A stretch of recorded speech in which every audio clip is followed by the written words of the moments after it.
Well, hey there, welcome back once again to Drummer Daily. My name's Daniel. I'm so happy that you're here.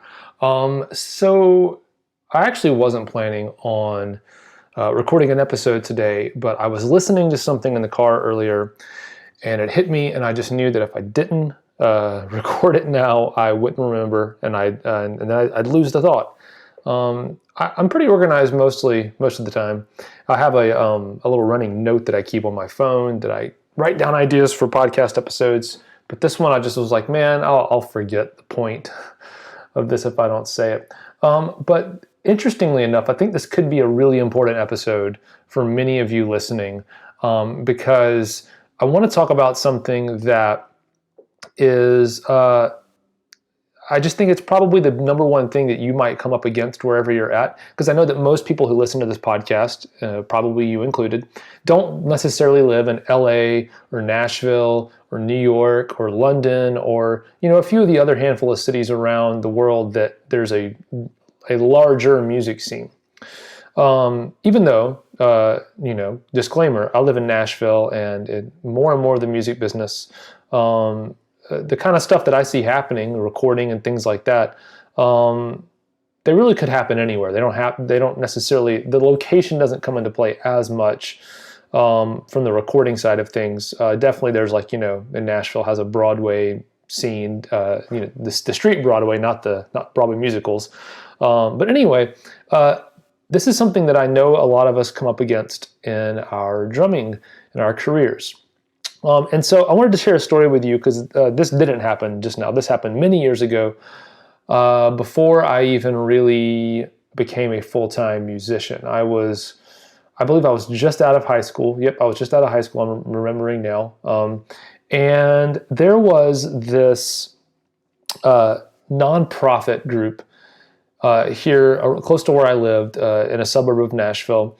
And I can't remember exactly how I became aware of them. I think I had some friends that were involved with them. But this nonprofit group was really cool, and you might have seen something like this when you were in school. At least I saw a lot of these kind of things when I was in school. But what the nonprofit group would do, what this group would do, is they'd come into like a high school or a middle school, and they'd put on an assembly. And a lot of times the assembly, it was so big, it was like a school-wide assembly. They'd have to put it in like the gym. They couldn't even fit it in the auditorium for the school unless it was a really big auditorium. And they would put on basically a very short concert. So they would play, they'd have a band, they'd bring in this huge sound system, state-of-the-art lights, all this stuff, this really great show. They would have the best of the best musicians. They'd have singers that were excellent. Some of the singers went on to I've seen one guy who sang with that group for a while that went on to be on The Voice. Got really far on The Voice. I mean, really just talented, really good people. They put on this show, like 5 or 6 songs of current modern pop songs. They would do the best job at sounding just like the record. So that was kind of the thing to get kids interested, get kids' attention. And being a school assembly, sometimes it worked, sometimes it didn't. And then after that, they would have a speaker that would speak, and he would kind of give a positive choice, anti-drug, that kind of thing message. And it was really impactful. The speaker was incredible. Anyway, I knew some people were involved in that, and I also knew that, like I said, I had some friends who helped out with it. But also the musicians, like I said, were super talented, and a lot of them were professional full-time musicians, and they were just donating their time to this organization. And I was like, man, that sounds like a lot of fun, I wish I could do that. The problem was they had a drummer. And so I am never one to be shy about at least asking and seeing what's possible. So I got in contact with someone who ran the organization, and I just said to him, I said, I'm a drummer. I know you've got a drummer. I want to get involved and help any way I can. So just, what do you need? It obviously doesn't have to be music related. I just want to help. And he said, man, that's really cool. I've never had a musician just offer to help. They always just want to play music because it's a real, glamorous looking thing, and that's all they want to do. I was like, well, I just want to help. And so he's like, well, he said, we always need help setting up and tearing down.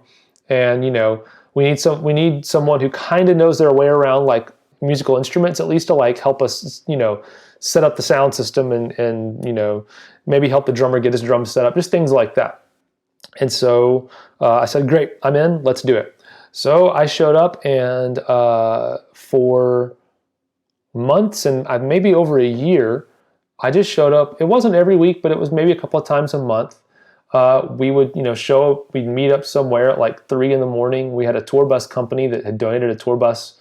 So we'd get in a tour bus and we'd ride to, a school that sometimes the schools were like, 45 minutes, an hour away.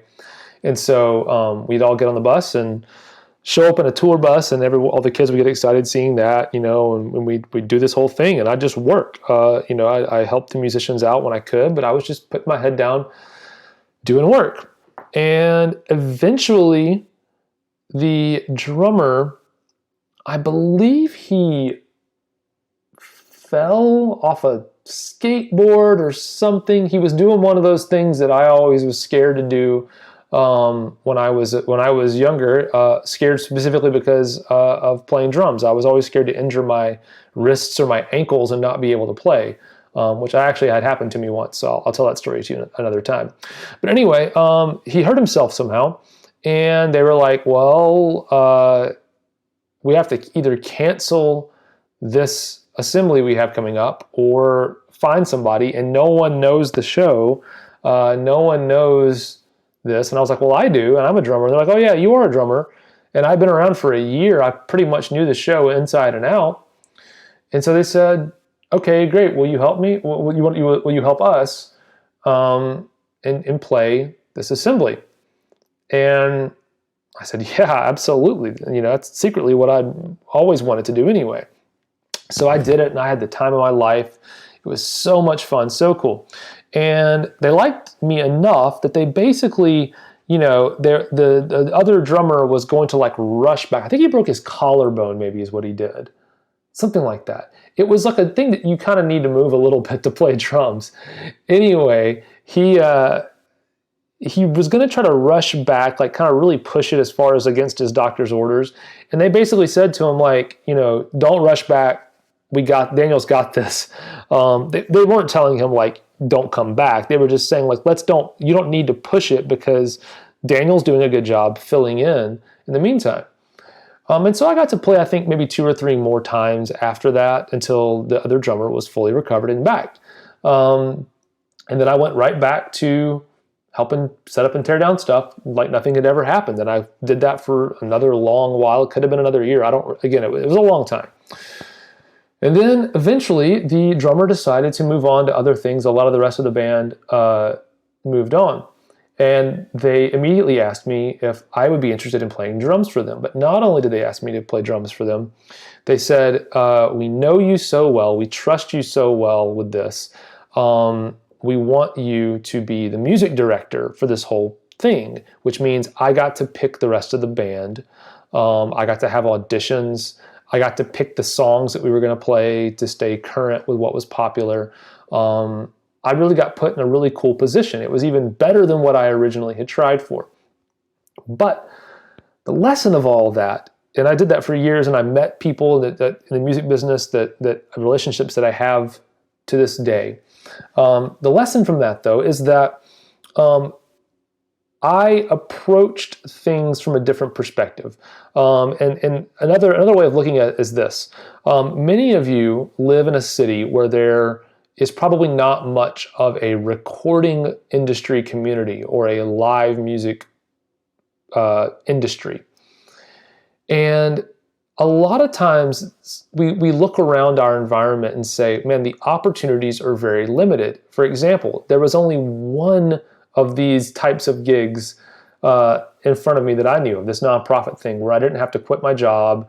It was really cool, high profile. It was really good production. It gave me really good experience without me being, having to go all in and leave home for months on end and risk something on playing, dirty clubs and stuff like that. There was only one of these gigs, but that to me didn't matter. You might be looking at the same thing, saying, man, there's only one opportunity. And I looked at that one position and said, well, okay, I know that it's not realistic for me to come in and take some other drummer's gig, but I need to get involved and get close. So that might increase my chances down the road. And so I invested my time in a situation that I thought would lead to better things down the road.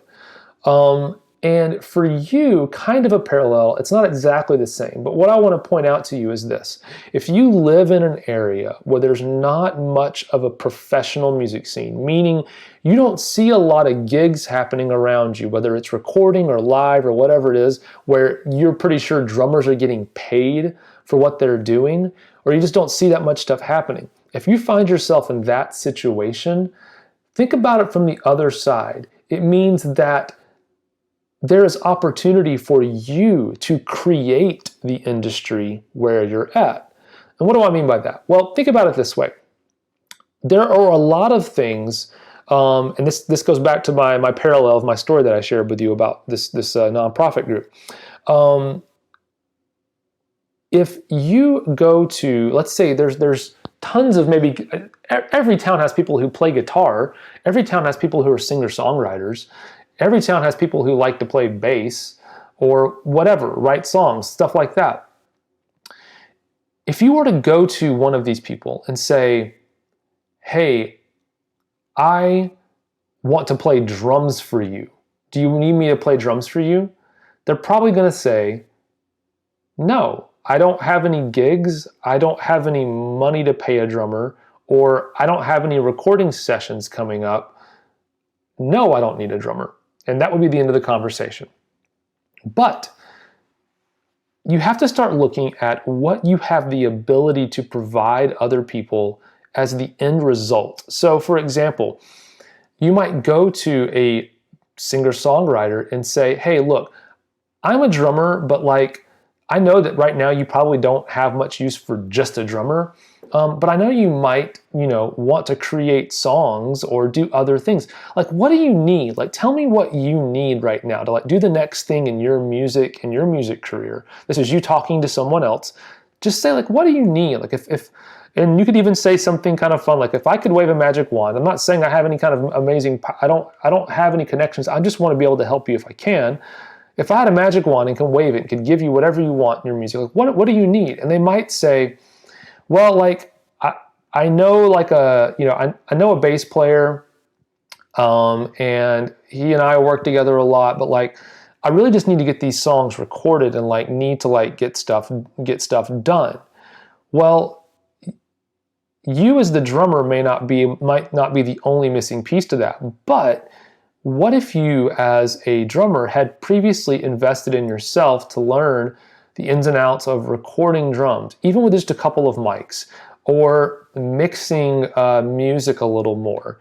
You could say, hey, look, I'm a drummer, so I can play drums for you. You got your bass player, you play guitar and sing, so we've got the basics covered. What if we were to just get together and work on doing something, and I can provide you with a finished product? Now, the reality is, you really are doing mostly just drumming with some other stuff that's kind of secondary. It's next door to drumming. It's not the main thing that you do, but you've learned some other skills along the way that at the end of the day can help that other person get the end result that they want.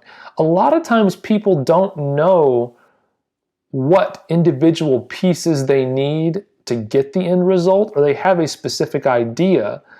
And so if you come in to the situation with a specific method for getting what they want, saying, you just need a drummer, I'm a drummer, hire me, they might think, well, that doesn't line up with what in my mind I'd set out that I need. I need the end result of a recorded song. Can you help me get that? And then you can say, yeah, I can help you get that. But if you come in just offering your little piece of the puzzle and you only can offer a little bitty piece of the puzzle, you're putting the responsibility back on everybody else to create that music industry for you, and then just hope that opportunity opens up at a time when you can see it and you're able to go for it. And then at the end of the day, hopefully even make the most of that opportunity and get that gig or get that thing that's available. So instead of looking for opportunities, especially in a market where there may not be that much going on musically, look for the places where you can create opportunities for others, and then you can be a part of it. And at the end of the day, if you can create opportunities for others, you'll end up creating opportunities for yourself. And that's what I wanted to talk to you about today, is create opportunities for yourself. Look around and see where, man, if there's nothing going on in my music scene right now that I could take part in, why can't I go create that music scene? Why can't I go be someone who has learned enough about recording percussion, doing extra drum loops, mixing drums, finding ways to help record other people, producing music, whatever else it is, pulling other band members together to help people complete their projects. Things like that, the more you can learn about those things, the more of an industry you can create for yourself. The most successful musicians I know here in Nashville didn't show up in Nashville and then go around and find the opportunities that already existed and then just drop into those. The most successful musicians that I know showed up in Nashville, and even though there was a thriving music community around, they actually created their own new opportunities, because when they were able to create their own new things that were going on, they made sure everyone knew, and everyone did know, that the only way to get that thing was to hire that guy, as opposed to, I've got a need for a drummer, send me 15 drummers and I'll just pick one of them, and then you throw your hat in with everybody else. So look for opportunities to create opportunities for other people, which will then end up creating opportunities for yourself. All right, that's all I've got for you today. I hope you appreciate this. If you do, I'd love for you to take a screenshot of this, you listening to this podcast on whatever podcast player you're using, and then post it to social media, tag me at Daniel Hadaway. And I'd love to see what you liked about it, what you didn't like about it. Leave maybe caption that photo mentioning me with what you got out of this that you might have liked. And yeah, I'd really appreciate that. Also, reviews inside of the podcast app on Apple especially really help me out, really help me keep this podcast visible, and help me keep making this podcast for you. So if you can do that as well, I'd love a review on the podcast service of your choice, but especially Apple if you can. All right, thanks for listening. We'll talk again real soon. Bye for now.